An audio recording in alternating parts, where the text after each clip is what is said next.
মহাপ্রভুর যে ইচ্ছা, শোনো শোনো নিত্যানন্দ, শোনো হরিদাস কি সর্বত্র প্রচার করো। হ্যাঁ, এই মহাপ্রভুর যে বাণীটা সর্বত্র প্রচার করতে হচ্ছে। কি বলো কৃষ্ণ ভজ কৃষ্ণ করে কৃষ্ণ শিক্ষা। নিত্যানন্দ বাবু গেছে হরিনাম করতে করতে, একটা লোকের সামনে দেখা হয়েছে, তার বাড়ির সামনে দেখা হয়েছে। নিত্যানন্দ বাবু বলছে, তোমার না খুব সুন্দর দেখতে। নিত্যানন্দ বাবু বলছে তাই নাকি? বলছে হ্যাঁ। বলছে এই মুখ থেকে যদি না একবার হরিনাম বলো না, খুব ভালো লাগবে। কেন আমি হরিনাম বলবো? হরিনাম কি আমাকে খেতে দেয়? হ্যাঁ, হরিনাম আমার কাজ করে দেবে? বলছে হরিনাম করে দেবে কিনা জানি না, কিন্তু আমি তোমার কাজ করে দেবো, তুমি যদি একবার হরিনাম বলো। থাক কিছু আমি বলছে একবার যদি হরিনাম করো তাহলে আমি তোমার বাড়ির বাসন মেজে দেবো। দেখেন নিত্যানন্দ প্রভু একবার হরিনাম বলানোর জন্য বাসন মেজে দিতে চাইছে। আর আমরা কি করছি? তো বলছি বাসনটাকে মাজো, তারপর তো আমি হরিবল বলবো। এই আবার বলে দিলে কিন্তু। বলছে ঠিক আছে বাসন মাজছি। বাসন মাজতে যাবে সে সময় হরিবল বলেছে, হরিবল। বলছে খুব সুন্দর লাগছে, তো ভালো, তুমি এরকম হরিবল বললে কত ভালো লাগছে।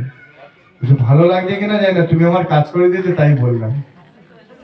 বুঝলে নিত্যানন্দ প্রভু বলছে।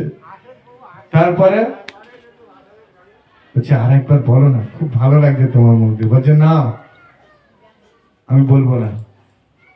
বলছে না না আরেকবার বলো, আমি তোমার কথা দিচ্ছি, তোমাকে আমি ডিস্টার্ব করে আমি চলে যাবো। সত্যি তো চলে যাবেন তো? বলছে হ্যাঁ। তো বলছে ভালো করে বলেন চলে যাবেন তো, আর আমাকে ডিস্টার্ব করবেন না? বলছে না। বলছে ঠিক আছে। হরি বল। নিত্যানন্দ প্রভু তখন দু পা ফেলেছে। বলছে দেখো আমি তো চলে যাচ্ছি না, আর তো তোমার সাথে দেখা হয় না, তাহলে আরেকবার হরি বল। বলছে হ্যাঁ আবার হরি বল। হ্যাঁ, বলছে না না এই লাস্ট বার তুমি হরিনাম বলো। হ্যাঁ, একবার হরি বল বলো, আর আমি তোমার দিকে ফিরেও দেখাবো। হরে কৃষ্ণ। তো তখন কি করলেন? হ্যাঁ, যে বলছে এইবার তো আর লাস্ট আর বলবে না। বলছে না। তখন বলছে হরি নিত্যানন্দ প্রভু চলে যাচ্ছে। তখন এই ব্যক্তির অষ্টসাত্ত্বিক বিকার হয়ে গেছে। সে তখন পাগলের মতো হরি বল হরি বল হরি বল হরি বল।